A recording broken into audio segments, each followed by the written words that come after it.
Yes, I call the member for Mackellar. Thank you, Mr Speaker. The electorate of Mackellar is very proud to be home to the largest Tibetan community in the country, and we really cherish our Tibetan Australian friends and what they bring of their very caring and kind culture to our community. As such, I was honoured and delighted to take part in a cross-party parliamentary delegation with the Friends of Tibet, at the invitation of the official agent of His Holiness the Dalai Lama here in Australia, Mr Kame Sinje from the Tibet Information Office. In April this year, our cross-party delegation travelled to Dharamshala in northern India to meet with His Holiness the Dalai Lama and the Tibetan Parliament in exile. The aim of the trip was to create a better understanding of the situation in Tibet and the plight of the Tibetan people. Our delegation consisted of the Deputy Speaker of the House, Sharon Clayton, Susan Templeman MP and co-chair of the Parliamentary Friends of Tibet, and Greens Senator Janet Rice, along with Zoe Bedford, Executive Officer of the Australia-Tibet Council, and Mr Kame Sinje of the Tibet Information Office. Sadly, the Liberal Party representative was unable to travel with us. Tibet was invaded in 1959, and many monks and nuns were able to escape from Tibet at that time with their lives under threat. But that escape through the Himalayas was an incredibly dangerous one, not only because of the physical conditions with frostbite, but also with they were faced with loss of life by being shot. Currently, there's about 6 to 7 million Tibetans living in Tibet, and there's only 130,000 Tibetans living outside of Tibet. And the growing challenge for these Tibetan people, the diaspora, is that diaspora is becoming increasingly dispersed around the world, so that continuing to preserve and protect their culture is becoming more and more difficult. We had an incredibly jam-packed week with many, many meetings. We met with His Holiness the Dalai Lama, who was very generous with his time and spoke about the oneness of humanity. He also spoke about his concerns for the Tibetan people into the future. We also met with the Sikyong, the Prime Minister of Tibet in exile, and the Tibetan Parliament in exile.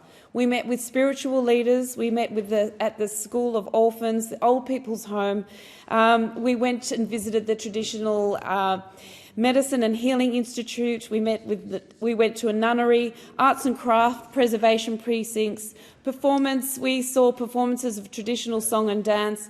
We saw how the documents and the history of Tibet in exile was being preserved by archivists, and we met with researchers and intelligence officers. The main issues that were brought up during our trip were, one, the ongoing occupation of Tibet. One of the biggest issues was the mass surveillance and mass collection of DNA from within Tibet, and how this was being used to control and basically keep tabs on the Tibetan community.